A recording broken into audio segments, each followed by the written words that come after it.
ध्यान ही तुम्हारा वास्तविक स्वरूप है। चूंकि दूसरे संकल्प तुम्हें विचलित करते हैं, इसलिए तुम उसे ध्यान कहते हो। जब ये विचार नष्ट हो जाते हैं, तुम अकेले रहते हो, अर्थात संकल्प शून्य होकर ध्यान की अवस्था में रहते हो, और यही तुम्हारा निज स्वरूप है, जिसे तुम अब अन्य विचारों से दूर रहकर प्राप्त करना चाहते हो। अन्य संकल्पों को इस प्रकार दूर रखना ही ध्यान कहलाता है। जब अभ्यास दृढ़ हो जाता है, तब निज स्वरूप स्वयं को वास्तविक ध्यान के रूप में प्रकट करता है। ध्यान का प्रयास करते समय अन्य संकल्प अधिक बलपूर्वक उदय होने लगते हैं। यहाँ ध्यान में समस्त प्रकार के संकल्प आते हैं। यह ठीक भी है। जो तुम्हारे अंदर छुपा हुआ है, वह बाहर निकलता है। जब तक वे उदय न हो, उनको नष्ट कैसे किया जा सकता है? अतः वे स्वतः ही उदय होते हैं, जिससे कि यथा समय उनका शमन हो तथा इस प्रकार मन सशक्त हो। ध्यान ही तुम्हारा वास्तविक स्वरूप है।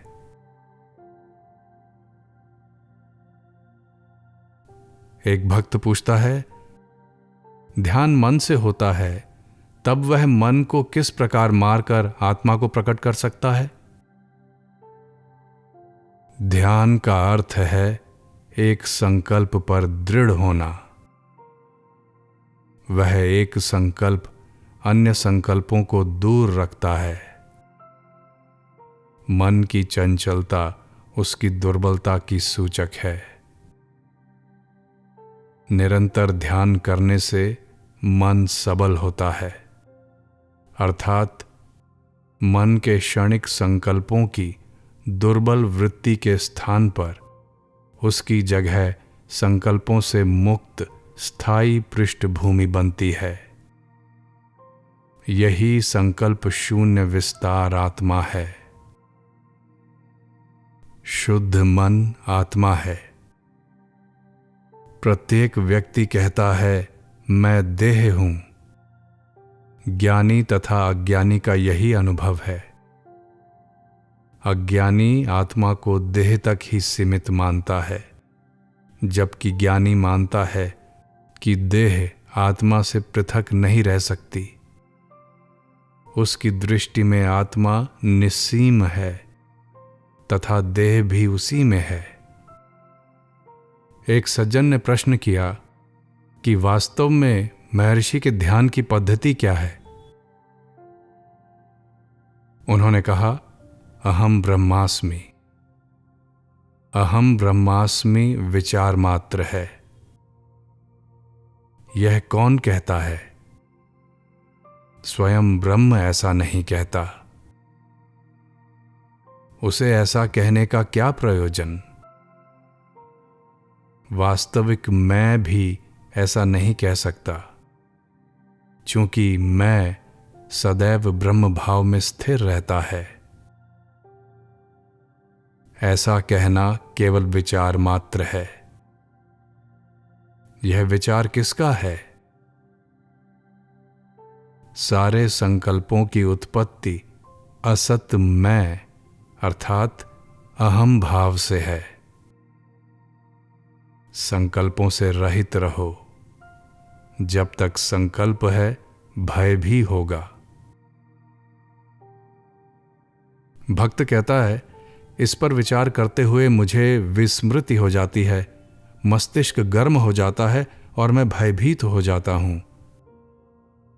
महर्षि कहते हैं, हाँ, मन मस्तिष्क में एकाग्र हो जाने से तुम्हें वहां गर्मी अनुभव होती है।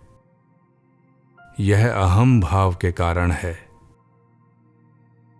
जब तक संकल्प रहेंगे तब तक विस्मृति होगी। जब अहम ब्रह्मास्मि का विचार आता है, विस्मृति अकस्मात आ जाती है। तब अहम भाव उदय होकर साथ ही मृत्यु का भय भी उत्पन्न होता है।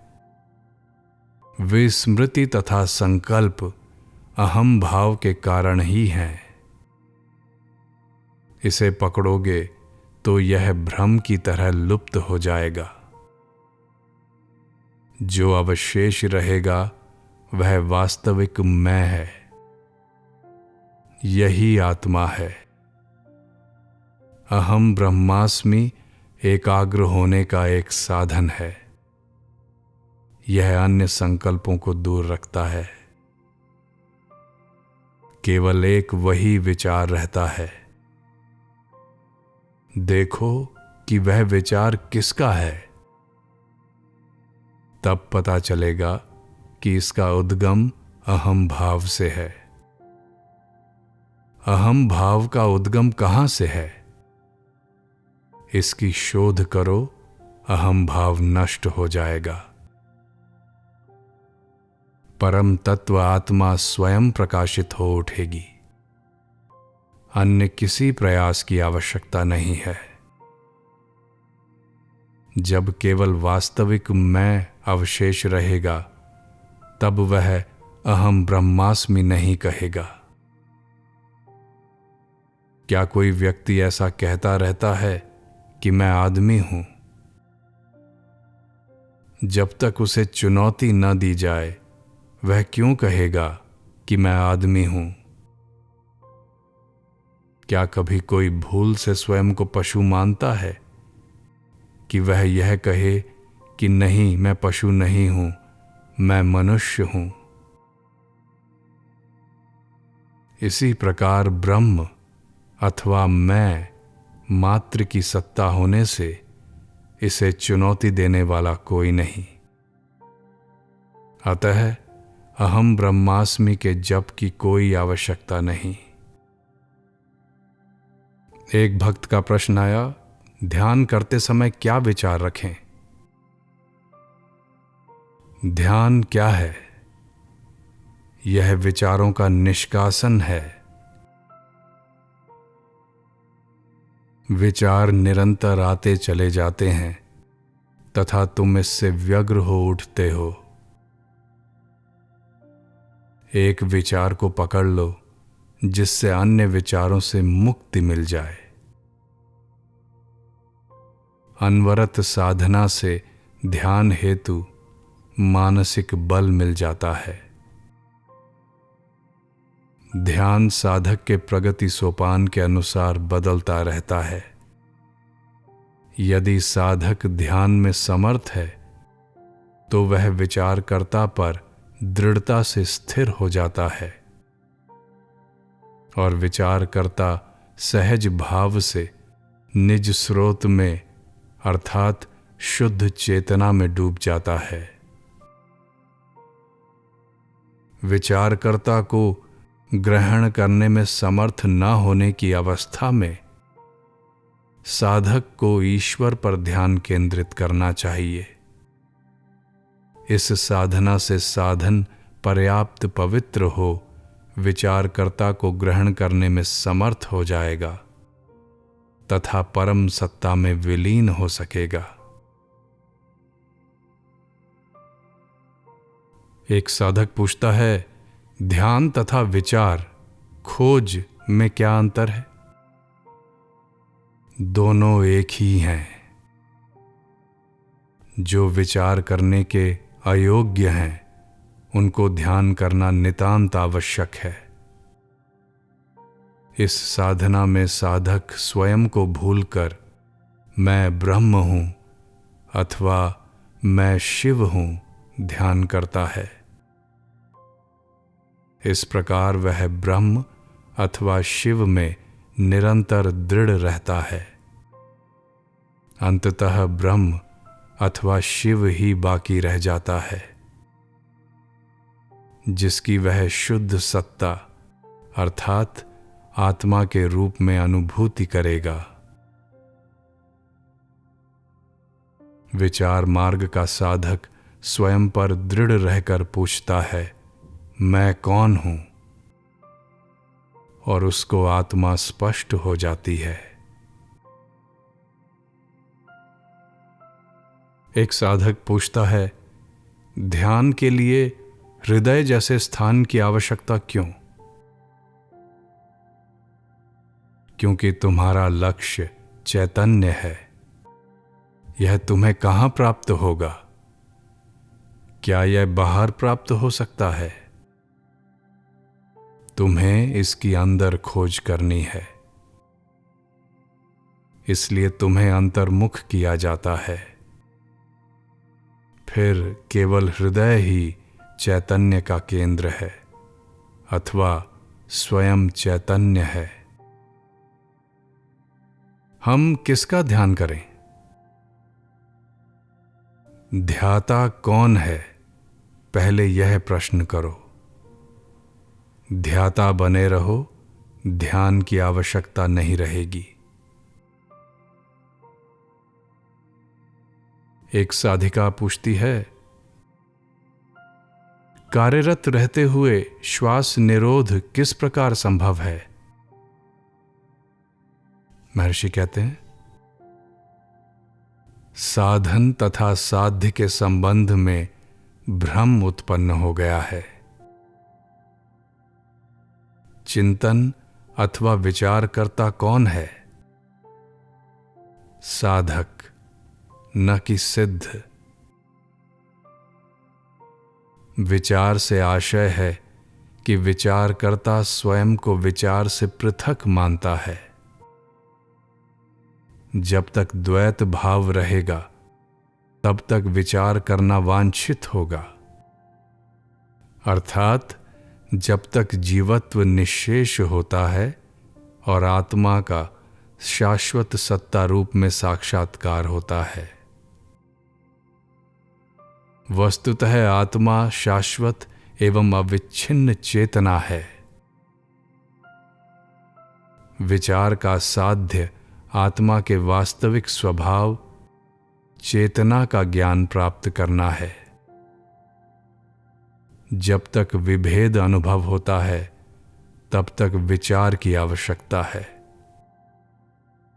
ज्यों ही साक्षात्कार हो जाए किसी विचार की आवश्यकता नहीं रहेगी, संदेह भी नहीं रहेंगे। क्या चेतना के लिए यह तनिक भी संभव है कि वह संशय प्रकट करे कि चेतना किसे है? शुद्ध चेतना मात्र अवशिष्ट रहती है, अन्य कुछ भी नहीं। विचारकर्ता को स्वयं के पृथकत्व अलगाव का भान रहता है। विचार उसके अपने व्यक्तिगत बोध में तनिक भी बाधक नहीं होता और न बाह्य क्रियाकलाप ही ऐसे बोध में कोई बाधा उत्पन्न करते हैं। जब बाहरी दृष्टिगोचर कार्य ही व्यक्तिगत बोध को भंग नहीं करता तो कार्य को आत्मा से अपृथक अनुभूत कर लेने पर वह कार्य उस आत्मा के अनवरत बोध को कैसे भंग कर पाएगा? जो आत्मा अद्वितीय है तथा जो कार्य से पृथक व्यक्ति रूप नहीं है। एक भक्त कहता है, मैं कहता हूं कि समाधिस्थ मनुष्य की देह आत्मा का निरंतर ध्यान करने के कारण गतिहीन हो जाती है। वह सक्रिय हो अथवा निष्क्रिय, ऐसे ध्यान में संलग्न मन देह अथवा इंद्रियों की चंचलता से प्रभावित नहीं होता। शारीरिक क्रिया से पूर्व मन की चंचलता आवश्यक नहीं होती। एक मत यह भी है कि शारीरिक चंचलता निर्विकल्प समाधि नहीं होने देती। महर्षि, आपका क्या मत है? मैंने जो कहा है उसके आप साक्षात प्रमाण हैं। इस पर महर्षि कहते हैं, तुम दोनों ही ठीक हो। तुम सहज निर्विकल्प के बारे में कहते हो, दूसरा केवल निर्विकल्प के संबंध में। एक अवस्था में मन आत्मा के प्रकाश में लीन रहता है, जबकि सुषुप्ति में मन अज्ञान के अंधेरे में पड़ा रहता है। साधक दोनों में अंतर देखता है। समाधि टूटने पर प्रारंभ होती क्रियाशीलता, शारीरिक बेचैनी, दृष्टि, प्राण, मन की चंचलता, दृश्यों तथा क्रियाओं का भान, दृश्यों तथा क्रियाओं का भान, ये सब बाधाएं हैं। किंतु सहज समाधि में स्वयं मन आत्मा में घुल गया है एवं नष्ट हो गया है। इस अवस्था में उपरोक्त अंतर तथा बाधाओं का अस्तित्व नहीं रहता। ऐसे कार्य सोए हुए बालक के आहार ग्रहण के तुल्य हैं, जिसका दर्शक को भान होता है किंतु स्वयं उसको नहीं होता। सोते हुए गाड़ीवान को गाड़ी के चलने का भान नहीं होता, क्योंकि उसका मन अंधकार में लीन है। इसी प्रकार सहज ज्ञानी को अपने दैहिक कार्यकलापों का कोई भान नहीं होता, क्योंकि उसका मन मृत हो चुका है। मन चिद आनंद आत्मा की समाधि में घुल चुका है। उपरोक्त प्रश्न में ध्यान तथा समाधि शब्दों का ठीक प्रकार से उपयोग नहीं किया गया है।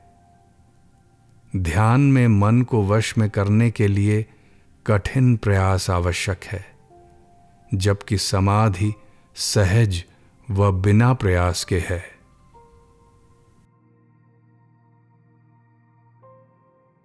एक भक्त पूछता है, कार्य से अलग ध्यान करने के लिए समय नहीं मिलता। क्या मैं हूं को सदैव स्मरण रख कर कार्य करते हुए भी उसकी अनुभूति करते रहना पर्याप्त होगा? महर्षि कहते हैं, मन से सशक्त होने पर यह भावना सदैव बनी रहेगी। बारंबार का अभ्यास मन को सशक्त करता है और ऐसा मन धारा को ग्रहण किए रहने में समर्थ होता है। उस अवस्था में काम में व्यस्त हो अथवा न हो, धारा बिना किसी परिणाम तथा रुकावट के रहती है।